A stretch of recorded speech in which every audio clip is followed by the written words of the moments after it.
War. If, as Einstein described it, nationalism is the measles of mankind, a pretty unpleasant disease of childhood, then war is the bubonic plague of mankind, or possibly the cancer of mankind. The bubonic plague because war kills so many people in such a horrific manner, like bubonic plague. Up to a third or a half of the population can be wiped out, and like the plague, it comes back and back and back. And the causes often are not fully understood, and mankind is just faced with the ravages of war, which don't just extend to the killing, but also through the huge numbers of deaths that traditionally occurred through famine and disease. So war is absolute evil in my eyes, yet very, very common to human beings. So why is that? Well, if you want to understand causes, you have to understand the different kinds of war. Very simple hunter-gatherer societies killed each other from time to time, but there was no instituted warfare, and it was very sporadic because people were spread out. Then you got tribal societies with some kind of domestication of plants and animals, and here you begin to get quite a lot of strife. And there are two main forms. One is in the forest-dwelling societies in Borneo or South America or other areas where, like the Nagas of the Naga Hills on the borders of Burma, where you get an enormous amount of warfare. It's instituted, and it doesn't occur all the time, but it boils up, and then suddenly you have a battle between two villages often. So these are what you might call feuding societies. They are constantly in a state of war, as Hobbes spelt it, W-A-R-R-R-E. So if they were not actually fighting, you're preparing for the next battle. So these are the fierce people who are described by a number of anthropologists as being warring people. And war here is about status, prestige, fear of the enemy, and so on. So there isn't much to seize. You can seize people's heads or their women or their grain harvest, burn down their houses, but there wasn't much incentive to prolonged war, and yet it's very widespread. The other kind of tribal society are those that tend animals, often on the edge of deserts or on large plains. And these, who are most famously extending from northeast Africa right across to Mongolia, this huge belt of pastoral nomadic people, they are, again, very warlike. Here, the war consists often of raiding your neighbour's animals. My ancestors, the Scots, who kept cattle, were famous for their feuding, and in fact the very word feud comes from the Scots, and it means this deadly feud, this perpetual enmity between, for example, certain clans. The clan MacDonald and the clan Campbell is one of the most famous. And this feuding warfare just goes on all the time, but breaks out. And there are some advantages because you can seize livestock. And so much of the literature in anthropology through Albania, Montenegro, that area and the Balkans is concerned with feuding and the laws of feuding and the laws of blood and the repayment of blood. So there is, almost a perpetual state of war in Hobbes's sense. You then move on to state societies, where the state monopolizes force, it raises taxes, it has armies, And so you move on to the period of the great civilizations like China or Rome or Islam. And here you have, often around a religion, often motivated by conquest, you have confrontations. The Mongols in their great warlike ventures are on the borders of the state and the tribal pastoralists. But soon you get to these great interstate wars and the devastations of Alexander the Great and so on are part of that period. And here, again, it's a mixture of fear of the other attacking you and also some real gains.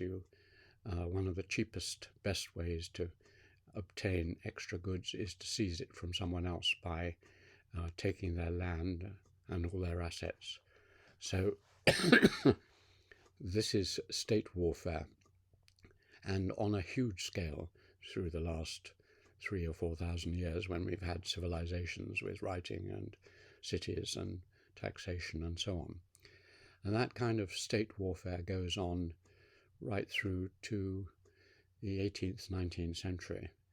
And then you get the rise of nationalism and the growth of nation-state wars. The terrible wars of the 20th century are nation-state wars, the First and Second World Wars, Germany against France, against England, and so on. And these are, again, there's not much really to be gained from them. You can gain a piece of territory and you can subjugate your neighbours. But it's largely about boundaries. It's largely about threat and counter-threat and the need to avoid danger as you see it. And those kinds of wars we are familiar with. And they continued on with imperial wars as a variant. For example, the American imperial wars in Southeast Asia and elsewhere, the British on all their borders with their imperial wars. So this continues. And so warfare seems to be present in almost every level of human civilization. And as time passes, it can potentially become more and more lethal for the obvious reason that the weapons, before you can kill one or two people with a spear or an arrow, a bow and arrow, now you can kill thousands, hundreds of thousands, millions with the kinds of weapons we have at our disposal. So it's potentially the end of the world, of course, and potentially any small conflagration can blow up and drag many people into the confrontation.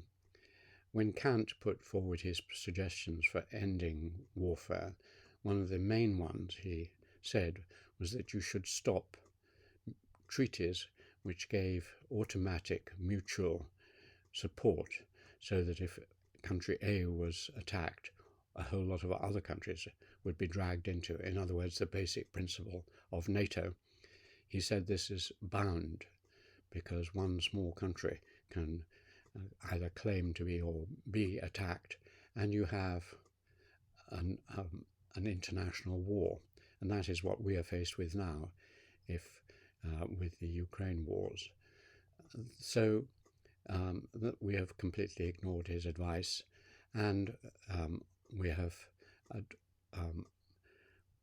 in fact followed the advice of the great Western theorist of war, Clausewitz, who said that you should prepare. Peace is just a breathing space between war, that the others are out to get you, arm, and be ready with your defense to attack.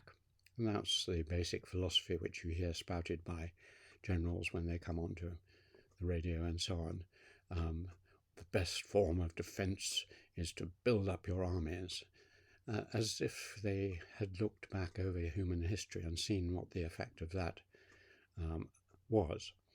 And here you come into the question of who has a vested interest in warfare, because, or another way, cui bono, who does it benefit, or search, follow the money. Because the obvious people who really benefit from war, ordinary citizens, are mutilated and destroyed and their lives turned upside down. So then they don't vote for war. But then in democracies, it isn't the people who decide whether there's going to be a war or not. For example, the Iraq War was started without the consent of the British people, and the British involvement now in Ukraine has never been discussed fully in the House of Commons. It's never been voted on. It's never been put to the people. It's assumed that the government can make war and peace. So who benefits? Well, one obvious group are the soldiers, and particularly the generals, not the ordinary soldiers, but the generals. The more war there is, the more power they have, and the more glory they have.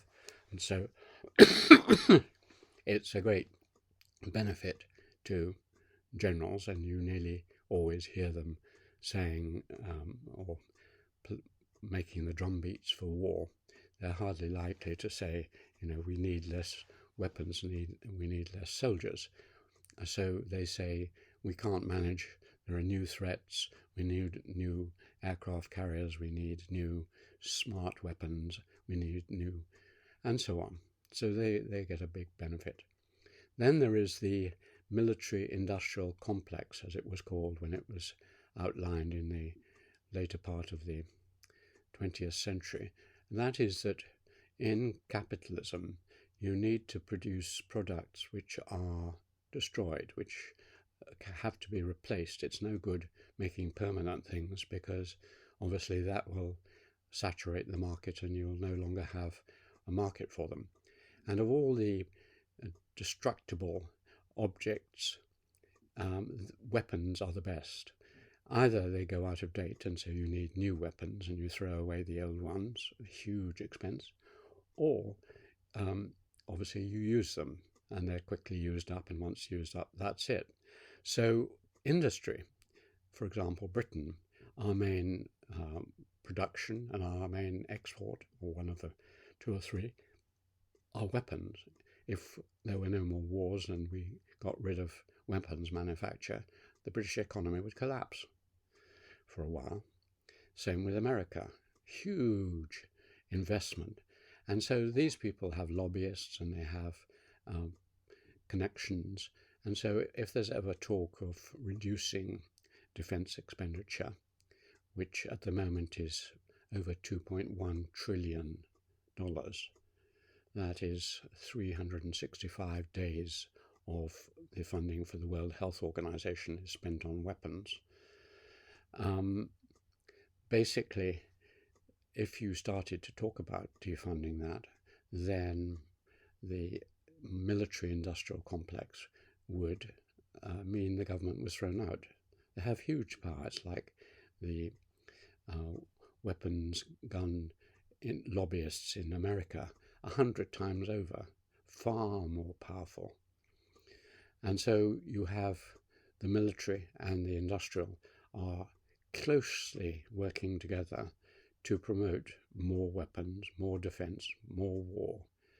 And so you get a spiral. Even now there's talk of raising the proportion of the British and other GDP that will be spent on weapons. And so you get into arms races. The other people are increasing theirs, so you have to increase yours. And so it goes on. It's mad. It's mutually assured destruction. And unless young people in particular take action in the way they have with ecology, and people come to their senses, then all of our wealth will be spent on warfare and we will blow each other up. It's not necessary, it's not inevitable. We could have a change of heart and a change of institutions, but short-term governments in democratic societies and in authoritarian societies know that one of the best ways to drum up support for themselves is to have a good war or threat of war which unifies people and quells critical voices. So, as they would say, long live a good war.